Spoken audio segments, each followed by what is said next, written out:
They say fear is a shadow, but only that which has substance casts a shadow. True fear, however, is a void that consumes light, body, and voice alike. Fedor was a man of straight angles and precise lines. In his world, the world of architectural blueprints, there was no room for ambiguity. A line either advanced the design or betrayed it. There was no third option. Yet beyond the drafting table, his own life blurred, losing its sharp edges like a failed sketch that had been erased too many times. Years had passed constructing other people's faceless boxes of glass and concrete, while his own grand visions, cathedrals of light, theaters of curving spaces, languished in folders, never becoming stone. His ambitions, once as sharp as a chisel, had dulled against the grind of daily life, transforming into a dull, persistent ache in his chest.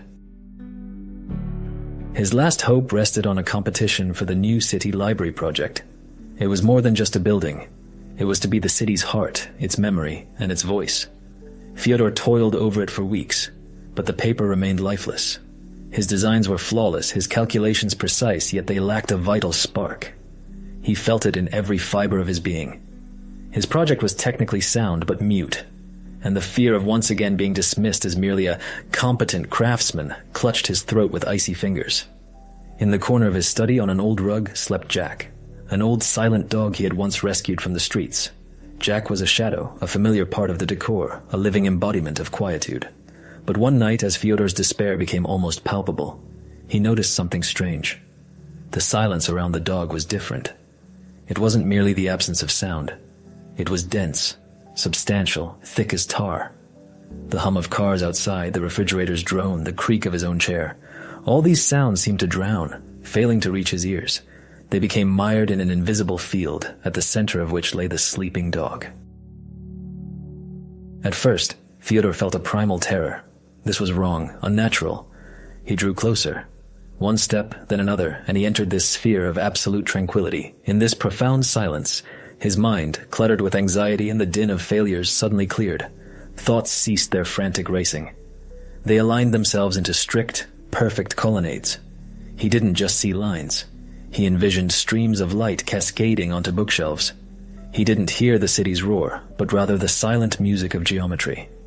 It was a temptation. Pure, distilled, like spirits. He moved Jack's rug to his drafting table. The dog didn't object, merely lifting his old, cloudy eyes for a moment before sinking back into his strange, sound-absorbing oblivion. "This is just for concentration," Fedor whispered to himself, bending over the blueprint. "A genius requires silence. This is my instrument." And he began to work as he never had before.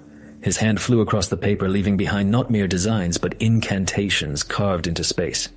He stopped eating, barely slept. The world beyond his study, beyond this man-made void, ceased to exist. He grew irritable whenever Jack needed to go. Outside, each step the dog took towards the door was a breach of the ritual, a crack in the wall of his perfect, silent temple. The living creature, his only companion, was visibly transforming into a mere function, a soulless mechanism for generating silence. 2 weeks later, the project was complete. Fedor leaned back in his chair, gazing at the sheets spread across his table. It was perfection, a cold, rational, almost inhumanly logical library building, resembling a crystal grown in an absolute vacuum. Its lines offered no concession to human weakness, not a single warm curve. It was a monument to pure reason, born in absolute silence. He glanced into the corner at Jack's dark silhouette, the source of this power. The dog lay motionless, and for a moment Fedor thought he wasn't breathing. A chill ran down his spine, but it was immediately supplanted by a wave of triumph. He had won. He had created a masterpiece, and the price he had paid seemed infinitesimally small. The project presentation unfolded in a resonant, cathedral-like silence. The commission members, individuals whose names were etched onto the city's facades, regarded Fyodor's blueprints not as mere plans, but as a revelation. They asked no questions. They simply contemplated. Words like genius, breakthrough, and a new era hung in the air like motes of dust in a sunbeam. Fedor stood before them, feeling neither pride nor joy. He felt only the composed detachment of a surgeon who had completed a flawless operation. He returned home to his silent instrument and, for the first time in many years, fell asleep without dreams, enveloped in a void as dense as felt.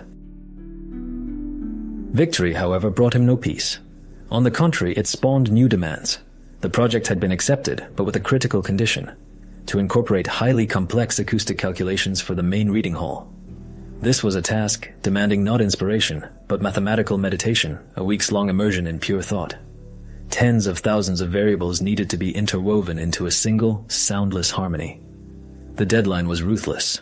Fedor once again unrolled his drafting paper, pulled Jack's rug closer, and prepared to dive into the silence. But the silence was breached. First, it was a barely audible whimper. Then, heavy, ragged breathing. Jack, his faithful generator of void, began to fail him. The dog's aging body was betraying him. He struggled to rise, his legs buckling, and at night he would quietly, plaintively moan from pain that seeped through his sound-absorbing cocoon. These sounds were unbearable for Fedor. They were like cracks on a perfect marble slab, like a false note in a flawless symphony. Every groan from the dog was an interference, an abrasive grit in the finely tuned mechanism of his genius. Annoyance escalated into a cold, calculating fury. He looked at Jack's cloudy, suffering eyes and saw not a friend, but a defect, a system error that needed to be eliminated. The veterinarian, an elderly, tired man, spoke of dysplasia, joint failure, and suffering. He offered options: costly surgery, months of dedicated care, injections, pills, an entire world of fuss, noise, and imperfection. Fedor listened, yet the words failed to register. He saw only images: a whimpering dog in his study, missed deadlines, and ultimate failure. A failure that would once again relegate him to the league of competent craftsmen. The veterinarian concluded, sighed, and delivered the final phrase: "Or we can relieve him of his suffering. It will be quick and painless. He will simply go to sleep." And Fedor saw a solution. Not for Jack, but for himself. It was the same ruthless logic that guided his pencil across the paper. Remove the superfluous, sever whatever hinders the purity of the design. In his mind, this was not betrayal. It was optimization. He was ridding himself not of a living creature, but of a source of auditory pollution. He was making a necessary sacrifice on the altar of a grand objective. That evening, he took Jack for his final walk. The dog limped beside him, occasionally lifting his head to gratefully nudge his nose into Fyodor's palm. Fedor didn't pet him. He simply held the leash as one would an instrument. On the way back in the car, Jack rested his head on his lap and grew still. For the first time in many days, an almost perfect silence reigned within that small capsule. And Fedor thought not of the 13 years they had spent together, but of how this silence would soon become absolute and permanent. He paid for the service without meeting the gaze of either the veterinarian or the dog, who trustingly licked the doctor's hand. He returned to his empty apartment, closed the door behind him, and listened. Silence. Perfect. Unadulterated. Now nothing would impede his work. He sat at his desk, smoothed the pristine white sheet, and picked up his pencil. The tool in his hand felt like an extension of his will, a chisel for carving order from chaos. He closed his eyes, preparing to summon colonnades of numbers, to construct in his mind the intricate arches of acoustic formulas. But his mind was utterly blank. The void that had once been a clean canvas now became a bottomless chasm. A thought barely conceived plummeted into it, vanishing without a trace, without an echo. He attempted to concentrate, but the very effort drowned in this new, predatory silence. This silence was different. It was no longer a field upon which he could create. It had become soil that devoured seeds. He realized with chilling horror that Jack had not been the source, but rather a dam. His warm, living, suffering body was the final barrier that contained this void, giving it form, confining it within the boundaries of the old rug. He hadn't removed an obstacle. He had shattered a vessel, and now, what was contained within it had spilled forth, consuming everything. Fedor sprang up, knocking over his chair. The crash was swallowed before it could even register. He opened his mouth to scream, but no sound escaped his throat. His voice was absorbed even before it could become a vibration in the air.